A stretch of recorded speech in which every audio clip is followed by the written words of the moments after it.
What will you say to a woman who is stuck, and I will ask him to, or a man who is stuck in a sexless marriage, 2-3 years, and there is no sexual intimacy? Do you advise them to stay, or do you advise them to walk?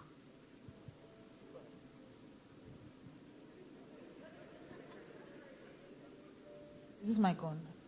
Okay, sir. So I'll submit to you, sir. As the head of our home, sir. Start first. You can't want me this one. Okay. I think, first of all, thank you, Pastor Larry, for the opportunity. Thank you. I think that the problem is that's not the real problem.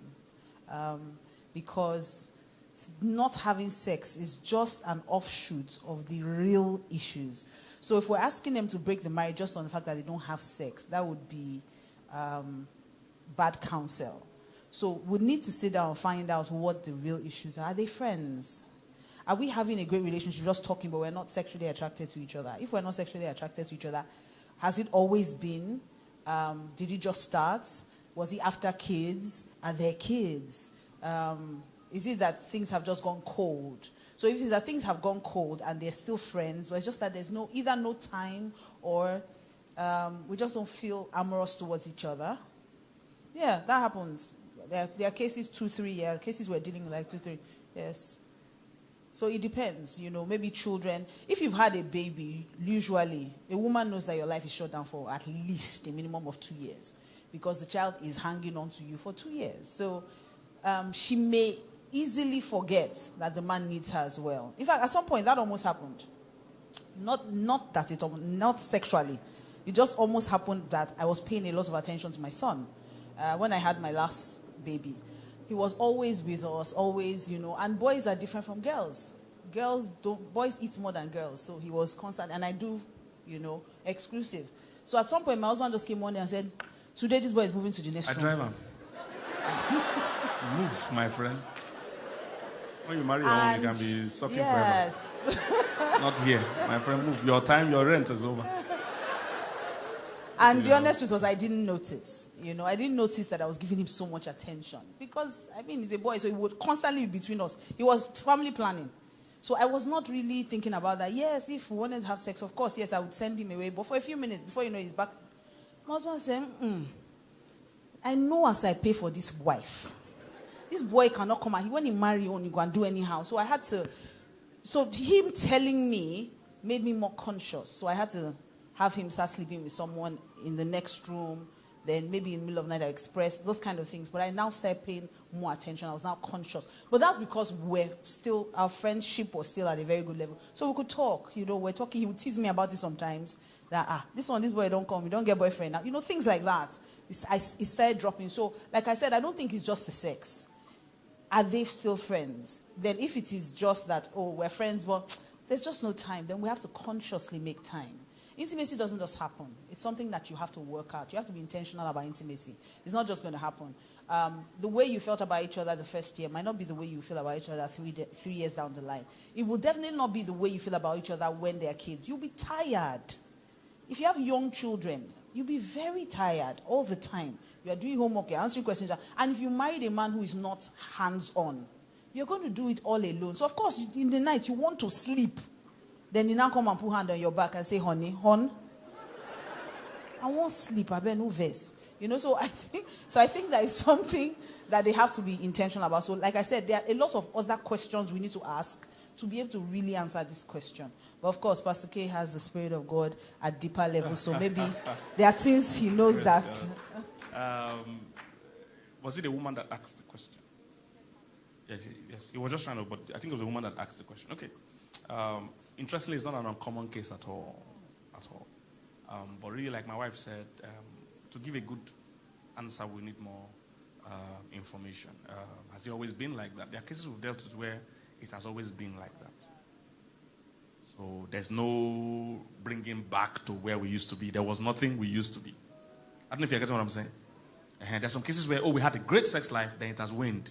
So what we're now trying to do in this case is bring them back to what was exciting them then that needs to excite them now. Do you understand? But if there's nothing to bring us back to, we never existed, then that's a problem that has been long existing. So it's either the guy has generally a low libido. There are some people that have incredibly low libido. So that might need some medical assistance in terms of getting his libido back up. All right, there are drugs for that and they're experts on that. So you need to get his libido back. Now, if it's that libido was good, but now he feels she has added weight. Or, he feels she has added weight. Or, for some reason he's not just attracted. Then we need to go into what do you term attraction? What is going on in that man's life? Is he watching porn? Is he focusing on something else? Because the way life works, and this is why all the things in the Bible, they are not laws for God. They are laws to protect us. When God said don't watch pornography, it's not because God doesn't want you to have cruise. It's because that watching pornography also damages some other aspects of your life that you can't change. I don't know if you get what I'm saying.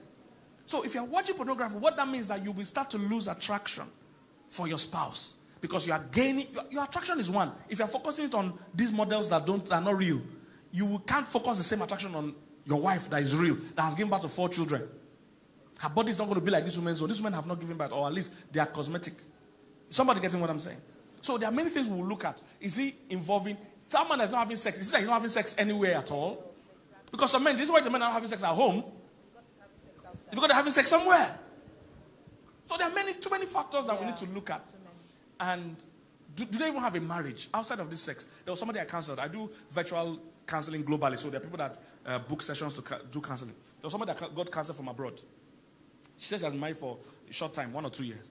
And the husband doesn't want to have sex with her. Doesn't have sex. We were talking so much about sex. Meanwhile, in the other conversation with the counseling, she was mentioning that the man has gay tendencies. The man also is cheating. Many other things. And I said, you seem to be more concerned about him having sex with you. What you need to be concerned about is these other things going on. Is things going on that is affecting the sex. Sex is not the problem. You are concerned about. So I was trying to get that. So is it that if he has sex with you, he can go ahead with these other things? Because I could see that they didn't have a marriage. They were not talking. They were not working together. The man was not bringing money home. He was making contact with other girls. He was even making contact with guys and male dating apps. So I said, you have a bigger problem. Him sleeping with you is not a problem. Smallest problem. It's the smallest part of the problem. So most of the time we're focused on the symptoms, not on the sickness. Fever is symptom. There's something causing the fever. I don't know if you get what I'm saying. If we treat the fever, it will come back again because the real thing causing it is there. So if there's no marriage, in some cases there's no marriage. It's not sex, they don't have marriage. But if they have a marriage and the issue is that the guy is not just sexual, that is good. We'll build on whatever is causing it because there's a marriage. There's some cases where there's no marriage. They are not talking. They are not working together. They don't know, nothing is going on. No marriage. Sex is not our problem. No marriage. So if it's no marriage, if it's a serious case of no marriage, in those kind of cases, there are very few times people have no choice but to live a marriage. It's not something we encourage. It's not something we pray for. But the truth is that there are times when that's your option. It might be tough, but the honest truth is that I can't tell somebody to stay permanently in something that is sinking. At the end of the day, it might affect the person's. See people commit suicide, people kill, and some people, the children they even raise because they stayed in something they shouldn't have stayed in. Those ones now also go out and wreak havoc again because those children too are not well, they're also affected by that. So it takes more details, Sha. That's what we're saying, to get to the crux of the matter. I hope that was helpful a bit. Thank you.